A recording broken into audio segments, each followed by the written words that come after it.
Ladies and gentlemen, President Trump's White House just released the official documentation proving for an absolute fact that Ilhan Omar committed immigration fraud, marrying her own brother.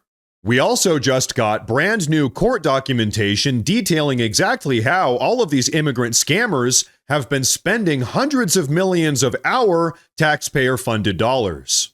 And then, as if all of that wasn't enough, a whistleblower from inside of the Minnesota state immigrant community has publicly come forward, officially exposing everything that's been going on. So folks, between you and me, if I were you, I'd stick around for today's entire video because honestly, this is going to be a big one. Now, to kick things off, take a look at this. Just earlier this morning, the official White House Rapid Response page posted definitively, yes, Ilhan Omar married her brother. Accompanied by this image here, which clearly shows Ilhan Omar's fraudulent Minnesota state marriage license application. And so here's my message to Ilhan Omar. If the White House is wrong, go ahead and file a lawsuit. Let's all see what comes out in discovery. But of course, she won't, because deep down she knows that she's been loving her brother from the same mother. And so, folks, now we know for an absolute fact that Trump's White House is not only building a case to denaturalize Ilhan Omar, but also to kick her out of the country. But of course, as you all know, regarding all of the fraud that's been going on, Ilhan Omar's marriage to her own brother is really just scratching the surface. In fact, like I said earlier, just this morning, we all got access to some very curious court documentation. Take a look. We just found out what the Somali pirates did with their loot. Millions in taxpayer dollars meant for hungry kids went to island vacations, lakefront views, and hot cars. The pirates lived big and burned through a lot of cash.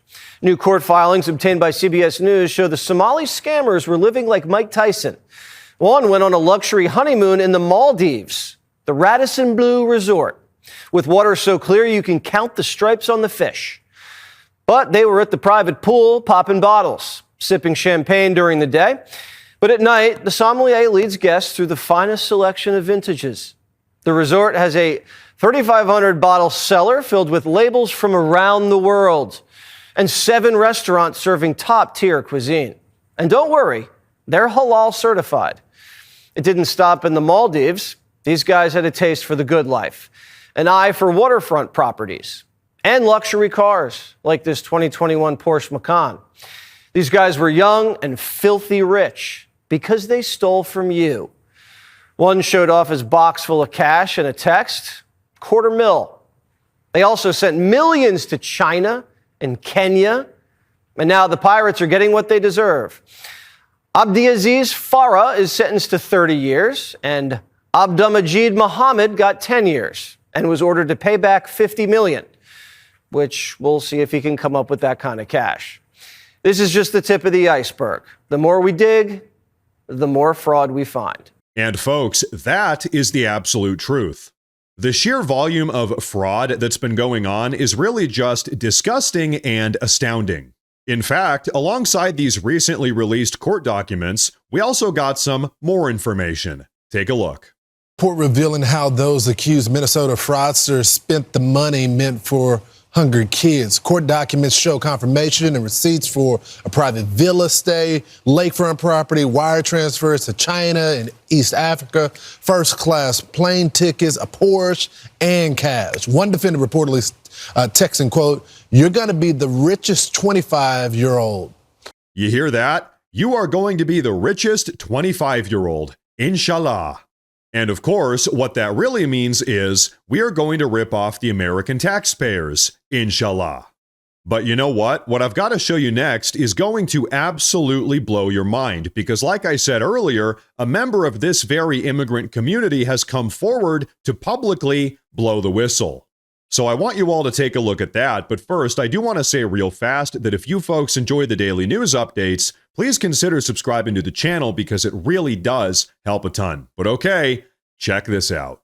Our next guest says there's more to the fraud story, and he's a Somali-American refugee and naturalized U.S. citizen who lives in Maine.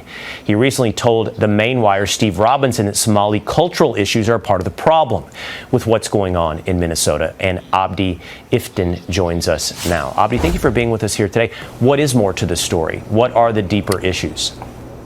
First of all, thanks for having me. There are much deeper issues. I've moved into the U.S. And in Maine about 11 years ago, and basically the first question that members of my community asked me which tribe, I belong to, and when I mentioned, so I fell into that category. So there's a deeper tribal rivalry going on in the community, much larger than anybody can actually imagine. Folks, I don't know about you, but personally, I don't think it's a good idea to have third world intertribal conflicts unfolding on the streets of American cities. But you know what? This entire situation gets even worse. Take a look. And then interestingly enough, even though I spoke very good English, one of the things that I was told to do is go find a discounted housing Section 8, which I didn't know what actually it was. And sign up for all the other community benefits within the government or the state. And my response was, I'm actually here to work and build, basic and become part of the American fabric, which is pretty much what I've been working on for a while. I'm incredibly fascinated by what you're having to say, so much so that I'm sorry to interrupt, but I just want to clarify. So when you felt that pressure and you were told to go join, public welfare programs once you moved here, where was that pressure coming from? Are you saying it's like cultural, like neighborhood, like neighbors telling you this is what you should do? How were you pushed in that direction? Well, it was coming from the community that actually thought that was just a way of life, right? I instead of being asked about what kind of school I want to go to, what subjects I would love to study, and those interesting conversations weren't there at all. And my response was, can we do better things? Can we as a community actually integrate? And let's listen to that word, interestingly, because that had got me a huge backlash. This is many, many years ago that many people thought, no, let's not talk about integration. And I wasn't ready for that. I wasn't ready for a pushback against this idea of sort of melting into America, becoming part of America. And let's just be very clear that I haven't arrived here as a young man. I mean, I came here at age 29, so I was well informed about my culture and my community growing up in a civil war in Somalia. Incredibly, you're telling me you not only were discouraged from integrating into America, but you were also encouraged to stick to your tribal allegiances from back in Somalia, and those tribal allegiances and divisions remain here in America. That stat I showed, I'm curious, Abdi, about the percentage of the Somali population on some form of welfare, 80%, and stays that way over a 10-year period. Does that surprise you? 80% of this immigrant community is permanently on taxpayer-funded welfare. That is absolutely insane. So let's see what he has to say. Does that surprise him? In some ways, it does not. Let me give you one example here. When I was in Somalia, a huge part of the population in Somalia, we're talking about 20 million people in Somalia, a huge number of that depended on $100 that family members in the U.S. sent back home. So there was not a lot of work to rebuild the country or get to work or, just basically building things. So this whole idea of receiving things the easy way has unfortunately actually evolved and became part of our way of life for 30 years. And I really don't want to put this on someone. So I have like-minded friends within my community, but we're minority. So ladies and gentlemen, that is absolutely astounding. Because what he's saying is that there are, in fact, some immigrants that don't want to permanently be taxpayer burdens and that do want to make something of themselves, but that immigrants like him are in the extreme minority, and of course, that's what the data says as well. Now, of course, this is a very complex, multifaceted problem, so now I want you all to take a listen to what a Minnesota State U.S. attorney recently had to say about all of this.